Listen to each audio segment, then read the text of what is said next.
अकबर ने भी यही वसीयत की थी कि मेरा जनाजा पढ़ के फिर हुजूर के सामने ले जाना और सलाम अर्ज करना।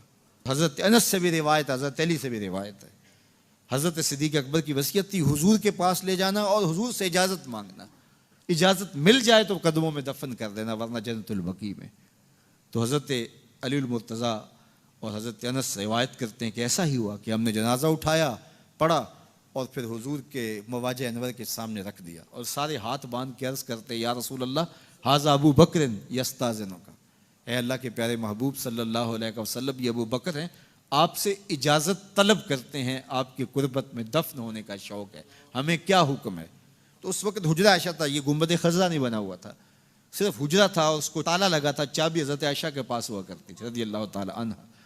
तो ताला लगा हुआ था और लोगों ने रख के ये अर्ज़ किया, तो फिर क्या हुआ कि वो ताला खुद ब खुद खुला, फिर कुंडी भी खुद ब खुद खुली और फिर जो दरवाज़ा था वो खुद ब खुद खुला और अंदर से आवाज़ आई औसिलुल हबीब इलल हबीब लिअन्नल हबीब इलल हबीब मुश्ताकुन, यार को यार से मिला दो, यार तो पहले यार का इंतज़ार कर रहा है। तो कब्र अनवर से ये आवाज़ आई, हुजूर के रोज़े अनवर से ये आवाज़ आई। और हमारा अकीदा है और मुसलमान अकीदा है और तमाम उम्मत का अकीदा। ये मेरे भाइयों ये तारीखी रवायतें हदीस में कहीं ये मौजूद नहीं है, ये बिल्कुल झूठ है और इसका मैं झूठ होना साबित करूंगा। मुझे बताएं कि सैयदना अबू बकर सिद्दीक रज़ियल्लाहु ताला अन्हु का ये जो वाक़या कहते हैं, इसमें अल्फाज मौजूद हैं कि अगर नबी अलैहिस्सलाम के रोज़ा शरीफ से आवाज़ आई तो मुझे वहीं दफना देना, अदरवाइज मुझे मुसलमानों के कब्रिस्तान में दफना देना। ठीक है, यानी सेकंड ऑप्शन तो मौजूद था, कोई इशू तो नहीं था ना। इससे बड़ा इशू तो सकीफा बनी साइदा था जहां पे खिलाफत के मसले में इख्तलाफ हुआ है। उसमें तो सैयदना अबू बकर सिद्दीक ने नहीं कहा कि हम जाते हैं और नबी अलैहिस्सलाम से कब्र मुबारक में जाके फैसला करवा लेते हैं कि आपका वसी कौन है। ये तो मसला ही छोटा है, ये तो उनका जाती मसला था और उसका सलूशन भी उन्होंने खुद दिया कि आवाज आए तो ठीक, नहीं तो मुझे वहां दफन कर, जहां कोई दूसरा सलूशन ही नहीं है। और आज तक सुन्नी शिया तफरीक उम्मत के अंदर है, उसमें तो कोई मशवरा नहीं दिया। फिर अम्मा आयशा रज़ियल्लाहु ताला अन्हा उसी मुबारक गुजरे में 47 ईयर्स तक हयात रही है, 58 हिजरी में फौत हुई है। जंगे जमल के लिए जब निकली हैं, वो तो हौप पे जब कुत्ते भौंके तो उनको ख्याल आया कि मुझे वापस जाना चाहिए। नबी अलैहिस्सलाम से मशवरा कर लेती कब्र मुबारक पे, उनके तो कहीं दिमाग में वसवसा भी नहीं था कि ये भी कोई कम्युनिकेशन होती है। बिल्कुल झूठा वाक़या है और इसका झूठ होना मैं साबित करता हूं सही बुखारी से। सही बुखारी के अंदर सैयदना उमर की शहादत के ऊपर जो डिटेल्ड हदीस मौजूद है, कोई 7-8 सफ़ों की। हमारा रिसर्च पेपर 5B वाक़या करबला का हकीकी पस मंज़र 72 सहीहुल इस्नाद हदीस की रोशनी में, उसके स्टार्ट में मैंने वो हदीस डाली हुई है। सैयदना उमर फारूक रज़ियल्लाहु ताला अन्हु का जब जख्म लगे उसके बाद कुछ दिन वो जिंदा रहे। बुखारी में पूरे मिन्नवान इसी तरीके से अल्फाज मौजूद हैं। जब उनको ये यकीन हो गया कि वो दूध पीते थे तो वो आंतों के रास्ते निकल जाता था कि अब मैं जानवर नहीं हूँगा, इस तकलीफ की वजह से उन्होंने अपने बेटे को बुला के कहा कि बेटा उम्मुल मोमिनीन सैयदा आयशा के पास जाओ और उनको कहना कि उमर बिन खत्ताब कहता है, ये ना कहना कि अमीरुल मोमिनीन कहता है। आई एम नो मोर अमीरुल मोमिनीन, मैं अब अमीरुल मोमिनीन नहीं हूँ। 6 रुकनी कमेटी बना दी है, अली, उस्मान, तलहा, जुबैर, साद इब्न अबी वक़ास, अब्दुर्रहमान बिन औफ रज़ियल्लाहु अन्हुम अजमईन व अलैहिमुस्सलाम। तो ये कहना उमर बिन खत्ताब, कहीं वो इसको उल अम्र मिनकुम यानी खलीफा वक्त का हुक्म समझ के ना कबूल करें। कहना उमर अर्ज करता है कि वो अपने 2 साथियों के साथ दफन होना चाहता है। तो सैयदना उमर को चाहिए था, वो कहते हैं कि मेरे पहले तो प्रेसिडेंट सेट हो चुका है कि हज़रत अबू बकर के लिए भी आवाज़ आई थी, मेरे लिए भी आ जाएगी, तो मेरे भी भैया जाके वहां रख देना। सर झूठ के पांव नहीं होते, ये सही बुखारी में है। खुदा कह रहा है कि मेरे नबी के घर में दाखिल नहीं होना। आज किसी मौलवी से जाके पूछो कि नबी की कब्र कहां है, फरमाते नबी के घर में। तो जो खुदा नबी के घर में दाखिल नहीं होने देता, दफनाने की इजाजत किसने दी थी? किसने दी थी इजाजत?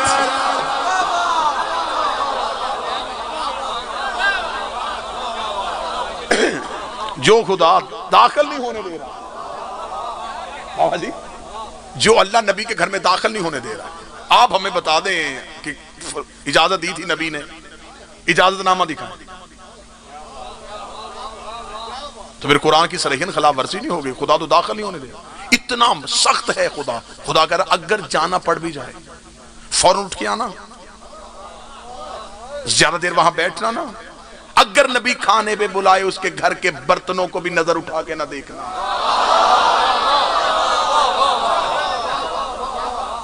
इतना मोहतात है अल्लाह नबी के घर के अंदर।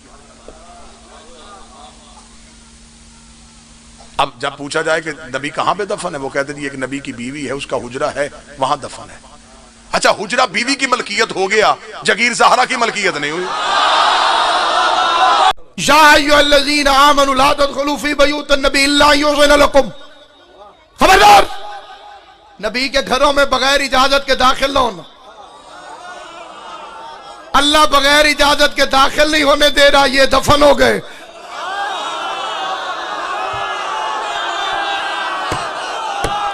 समझ नहीं आई? जो बंदे चुप हैं उन्हें समझ आई है कि नहीं?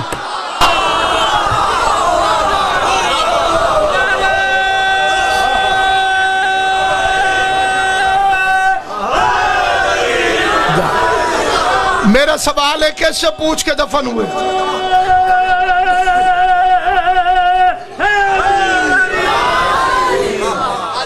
देख लो मेरी तरफ जनाब, मेरा बड़ा अदब से सवाल है, कैसे पूछ कर दफन हुए?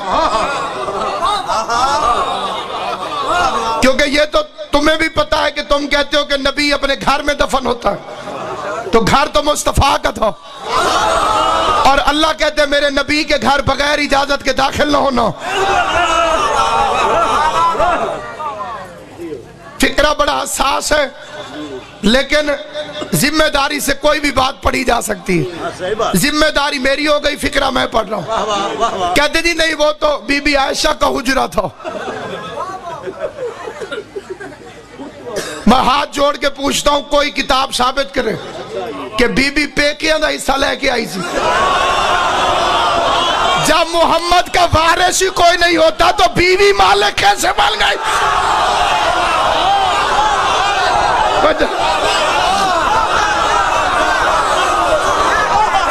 जिस बंदे को समझ आए वो मेरा साथ।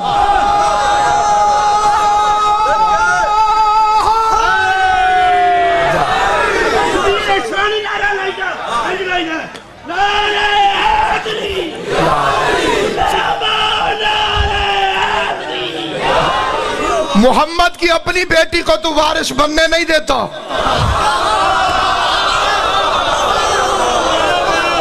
बुजुर्ग की बेटी रसूल की जायदाद की वारिस कैसे बन गई?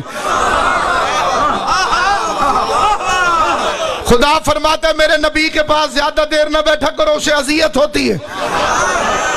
खाने पे बुलाए तो इजाजत लेकर आओ, खाना खत्म हो जाए तो उठ के चले जाओ। अल्लाह बैठने नहीं देता, बंदे लेट गए।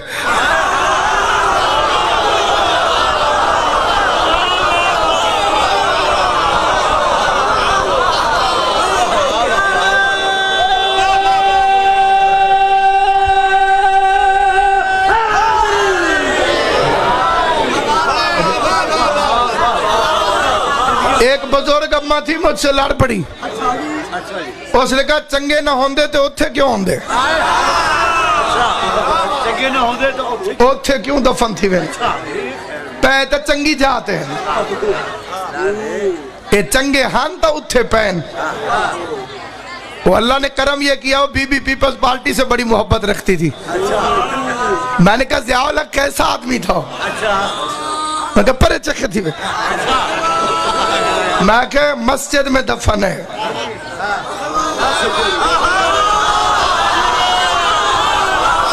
फैसल मस्जिद के दरवाजे पर उसने गंदा सा मुंह करके कहा उनकी हुकूमत जो थी जहां मर्जी दफन कर दे।